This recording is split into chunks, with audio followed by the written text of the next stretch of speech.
Free hand পেইন্টের আজকে হচ্ছে 17 নম্বর class. আর আজকের ক্লাসের টপিকটা হচ্ছে ব্রাইট কটনের উপরে আমরা কিভাবে হ্যান্ড পেইন্টের কাজ করে থাকি। রং ঘন করে কাজ করতে হয় নাকি পাতলা করে কাজ করতে হয়, রং পাতলা করলে কতটুকু পাতলা করে কাজ করতে হয়, সেসব কিছু নিয়ে থাকতেছে আজকের ক্লাস। হ্যালো এভরিওয়ান, আসসালামু আলাইকুম। ফ্রি হ্যান্ড পেইন্টের আরও একটি ক্লাসে আপনাদের সবাইকে স্বাগতম জানাচ্ছি। এখানে আমি ব্রাইট কটন কাপড়ের ওপরে 2 পিসের কাজ করতেছি। তো এটা ছিল মূলত ওড়নাটা, জামার অংশের কাজটা কমপ্লিট হয়েছে। প্রথমেই আমি ফ্রি হ্যান্ডে প্রত্যেকটা ফুলের শেপ দিয়ে দিয়েছি, এরপর হচ্ছে ভরাটের কাজটা করব। তো এখানে আমার এই ফুলটার নাম আসলে জানা নাই, তাই বলতে পারতেছি না, দেখতে কিছুটা জবা টাইপের লাগতেছে। তো এবারে হচ্ছে আমি প্রত্যেকটা পাপড়ি ভরাট করব। আর এখানে হচ্ছে প্রত্যেকটা ফুলেই 3টা কালার কম্বিনেশনে আর্ট করা হবে। একটা হচ্ছে হলুদ কালার, আর একটা কমলা কালার, আর একটা হচ্ছে একদমই হালকা বেবি পিঙ্ক কালারের।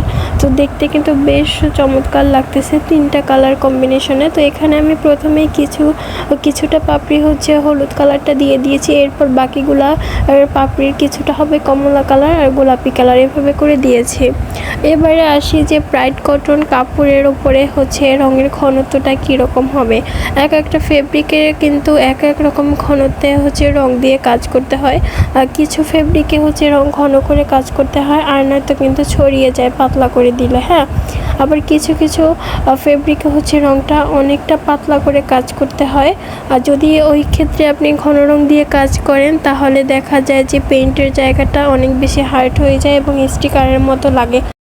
এজন্য কিন্তু প্রত্যেকটা ফেব্রিক অনুযায়ী রঙের ঘনত্বটা হচ্ছে ঘন পাতলা করে কাজ করতে হয়।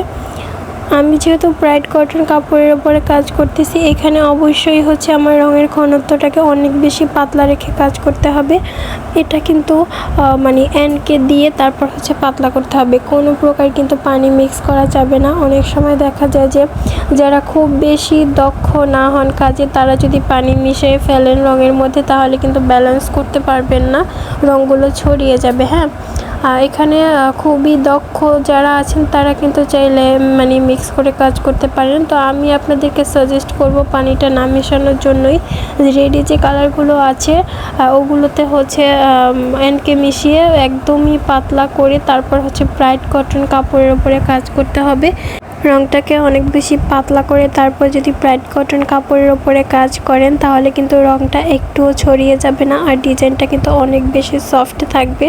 কারণ হচ্ছে ব্রাইট কটন কাপড়টার যে সুতোর বুননগুলো, এগুলো কিন্তু খুবই ঘন বুননের হয়ে থাকে, কোনো প্রকার ফাঁকা নেই যে মানে যেখান থেকে হচ্ছে রংটা ছড়িয়ে যাবে। ব্রাইট কটনের কাপড়ের সুতোর বুনন কিন্তু অনেক ঘন, এজন্য কিন্তু রং ছড়িয়ে যাওয়ার কোনো চান্স নেই। হ্যাঁ, তো আপনারা রংটা অনেক বেশি পাতলা করে তারপরে কাজ করবেন। এখানে যে আমি ফুলের কাজ করেছি, পাতার কাজ করেছি, সবগুলো কালারই কিন্তু আমি অনেক বেশি পাতলা করে তারপর হচ্ছে কাজ করেছি। আর একটা জিনিস হচ্ছে যে আপনারা রং পাতলা করে কাজ করবেন, ঠিক আছে, কিন্তু তুলিতে কিন্তু খুব বেশি পরিমাণে রং নেওয়া যাবে না, ঠিক আছে। সামান্য রং নিয়ে তারপর হচ্ছে একদমই কাপড়ের সাথে খুব ভালোভাবে মিক্স করে দিবেন। তো এরপর হচ্ছে আমি ফুলের আউটলাইনগুলো দিয়েছি, তারপর পাতাগুলো দিয়েছি, পাতা দিয়ে পাতার আউটলাইন দিয়েছি কালো কালারটা দিয়ে। এরপর হচ্ছে মাঝের রেণুটা দিয়ে দিচ্ছি। এটা দেখতে কিন্তু একটু জবা ফুলের মতো হয়ে গিয়েছে। আসলে ফুলটা কী নাম, তো এটা আপনারা কেউ জানলে অবশ্যই কমেন্টের মাধ্যমে জানিয়ে যাবেন। আপনারা যারা কাজ করেন তারা যদি ফেব্রিক অনুযায়ী রঙের প্রসেসটা ঠিক না রাখতে পারেন, তাহলে কিন্তু আপনাদের কাজগুলো একদমই সুন্দর হবে না, আর আপনাদের এই কাজগুলো কিন্তু হচ্ছে সেলের উপযুক্ত কখনোই হবে না। তো আমার কিন্তু ওড়নার কাজটাও কমপ্লিট। তো আমি আপনাদেরকে ফাইনাল লুকটা দেখিয়ে দিচ্ছি 2 পিসের, দেখুন কতটা সুন্দর লাগতেছে।